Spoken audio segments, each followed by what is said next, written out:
Assalamualaikum warahmatullahi wabarakatuh. Selamat pagi teman-teman. Apakah sudah siap mengikuti kelas Ibu pada hari ini? Bagaimana kabarnya? Alhamdulillah baik. Oke, sebelum kita memulai pembelajaran pada hari ini, alangkah lebih baiknya kita memulai pembelajaran dengan berdoa terlebih dahulu. Berdoa menurut keyakinan masing-masing dipersilakan. Amin. Selesai. Sebelum Ibu masuk ke materi pada hari ini, Ibu akan mengabsen terlebih dahulu. Fania, Anis, Farel, Alfiana,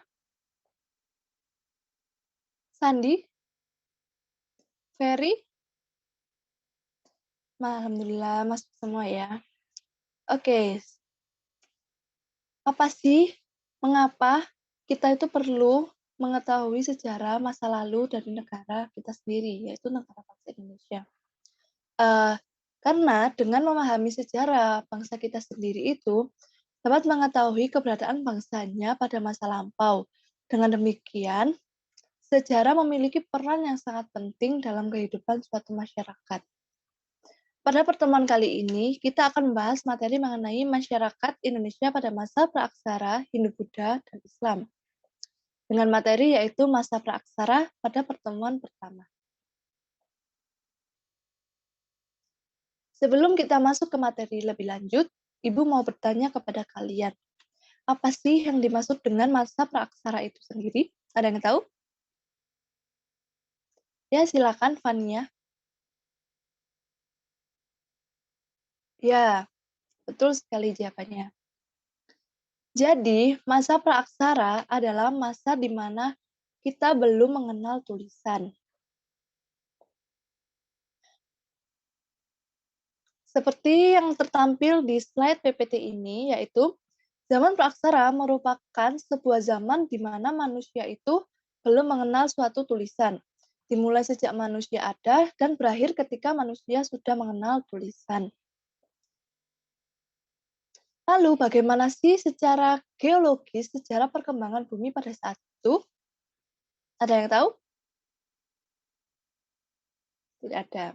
Oke, jadi sejarah perkembangan bumi pada saat itu yang pertama dibagi menjadi 4 zaman. Yang pertama yaitu ada zaman Arkaikum sekitar 2.500 juta tahun yang lalu. Yang kedua yaitu zaman Paleozoikum sekitar 250 juta tahun yang lalu. Yang ketiga yaitu zaman Mesozoikum sekitar 140 juta tahun yang lalu. Dan yang terakhir yaitu zaman Mesozoikum sekitar 60 juta tahun yang lalu. Lalu, bagaimana sih secara arkeologis sejarah perkembangan manusia dibagi menjadi dua? Apa saja? Ada yang tahu? Ya, Anis, silakan. Betul sekali jawabannya, Anis. Terima kasih. Jadi, sejarah perkembangan manusia dibagi menjadi dua zaman, yaitu zaman batu dan zaman logam. Zaman batu sendiri adalah zaman ketika manusia menciptakan alat yang terbuat dari batu. Sedangkan zaman logam merupakan zaman yang ditandai dengan kemampuan manusia yang pada saat itu membuat alat-alat dari logam. Sedangkan zaman batu sendiri itu dibagi menjadi tiga masa loh. Yang pertama yaitu masa Paleolitikum, masa Mesolitikum, masa Neolitikum, dan masa Megalitikum. Ada yang tahu? Oke, kita akan membahas satu persatu ya.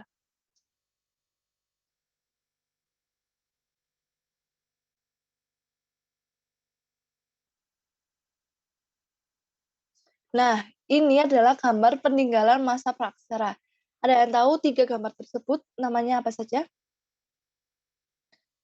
Sebelah kiri yang seperti kerucut itu bernama waruga. Lalu sebelah kanannya itu yang seperti ada peti itu dinamakan sarkofagus atau peti mati untuk menyimpan jenazah. Gambar yang terakhir yaitu gambar yang ketiga adalah dolmen, tempat untuk pemujaan. Jadi, 3 gambar ini adalah gambar peninggalan pada masa praaksara. Lalu bagaimana sih Bu kehidupan sosial dan ekonomi pada masa itu? Ada yang tahu? Siapa di sini yang tidak mengerti pada materi ini silakan bertanya. Bila kurang jelas silakan bertanya, tidak apa-apa. Ya, Farel? Oke, jadi pertanyaan bagaimana sih, Bu, kepercayaan pada masa praaksara zaman itu? Ya, jadi nilai budaya pada masa praaksara itu salah satunya yaitu adalah sistem kepercayaannya. Sistem kepercayaan yang dianut oleh masa praaksara itu yaitu adalah animisme atau memuja roh. Selain itu, pada kehidupan sosial dan ekonomi, manusia praaksara itu dikelompokkan menjadi 3. Apa saja? Yang pertama yaitu masa berburu dan mengumpulkan makanan, yang kedua masa bercocok tanam, yang ketiga masa perundagian. Di slide sudah Ibu kasih gambar mengenai bagaimana pada saat itu masa berburu dan mengumpulkan makanan itu seperti apa, masa bercocok tanam itu seperti apa, dan masa perundagian itu seperti apa. Kehidupan masyarakat praaksara itu identik dengan hidup yang nomaden atau berpindah-pindah tempat. Ada yang tahu mengapa pada masa manusia praaksara itu hidup secara berpindah-pindah tempat atau nomaden? Ya, Fania, silakan.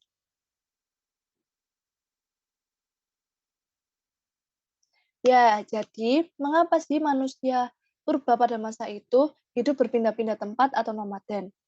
Karena manusia purba hidup berpindah-pindah dari satu tempat ke tempat lain adalah karena kehidupan masyarakatnya yang masih sangat sederhana. Karena kemampuannya juga terbatas, makanya itu mereka hidup secara nomaden atau berpindah-pindah tempat. Manusia purba kala itu tidak punya kemampuan untuk menetap, serta mengolah lahan untuk mendapatkan makanan, sehingga mereka berpindah dari satu tempat yang lain ke tempat berikutnya. Betul sekali jawabannya Mbak Fania, terima kasih, beri applause. Jadi itu ya anak-anak, alasannya mengapa manusia purba pada masa itu atau manusia praaksara pada masa itu tidak hidup menetap, melainkan hidup nomaden atau berpindah-pindah tempat. Sampai di sini ada yang ingin bertanya? Bila kurang jelas atau tidak mengerti, Bu, saya tidak mengerti pada bagian ini, silakan bertanya.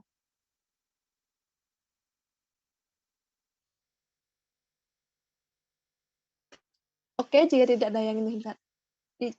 ada yang ingin ditanyakan, Ibu anggap kalian mengerti semua materi pada hari ini ya.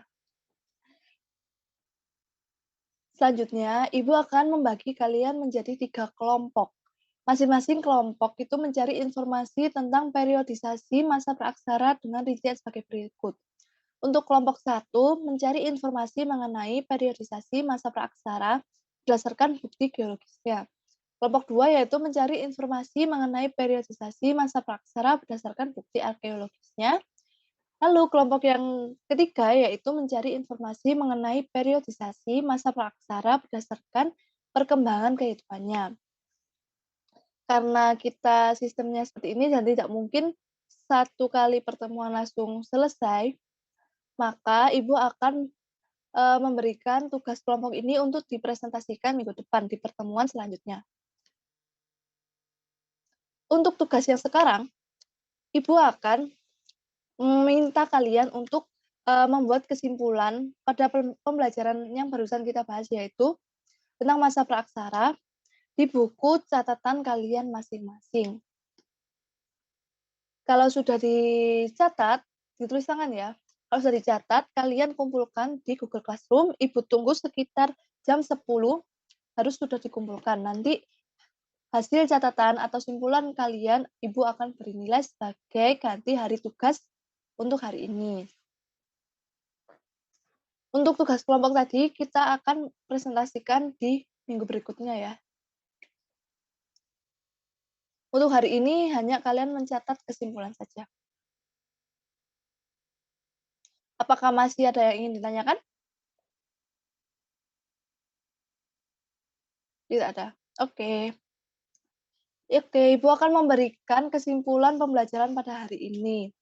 Seperti yang sudah Ibu katakan tadi, Ibu jelaskan tadi, masa praaksara itu merupakan masa di mana manusia belum mengenal tulisan.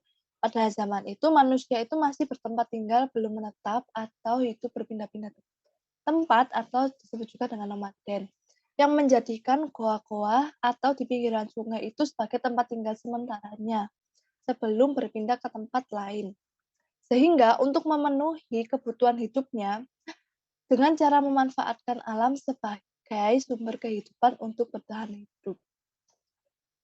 Ya, seperti itu kesimpulan pembelajaran pada hari ini mengenai masa praksara. Lalu, oh iya, sebelum Ibu mengakhiri pembelajaran hari ini, Ibu akan memberikan tugas untuk kalian, yaitu tugasnya ini tugas individu ya, berbeda dengan tugas kelompok yang tadi. Yang pertama yaitu temukan kesamaan antara nilai-nilai budaya yang ada pada masa praksara dengan nilai-nilai budaya yang ada pada masyarakat di sekitar tempat tinggal kalian. Boleh dicatat terlebih dahulu agar tidak lupa. Ibu beri waktu untuk mencatat.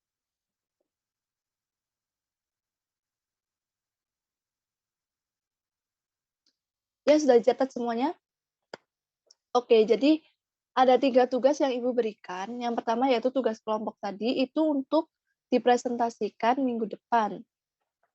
Lalu tugas ini Ibu berikan individu yang dikumpulkan juga minggu depan.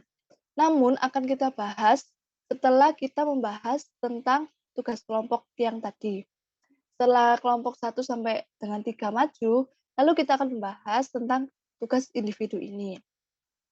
Jangan lupa untuk tugas kesimpulannya, mencatat kesimpulannya Ibu tunggu sampai jam 10 pagi.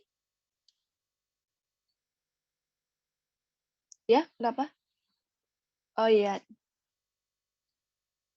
Iya, jadi tugasnya itu individu dan kelompok itu dikumpulkan untuk minggu depan. Seperti itu ya. Lalu untuk materi minggu depan kita akan membahas mengenai masuknya kebudayaan Hindu Buddha di Indonesia. Jangan lupa untuk dipelajari materinya dan jangan lupa belajar untuk mempresentasikan tugas kelompok yang tadi ya. Karena sebelum kita memulai pelajaran, seperti biasa Ibu akan menanyai kalian satu pertanyaan saja tentang materi yang akan kita bahas nanti. Bila tidak ada yang ingin bertanya, sudah jelas semuanya? Oke, terima kasih kalau sudah jelas. Karena materinya kita udah selesai ya, jadi Ibu akhiri. Sekian Ibu akhiri pembelajaran pada hari ini.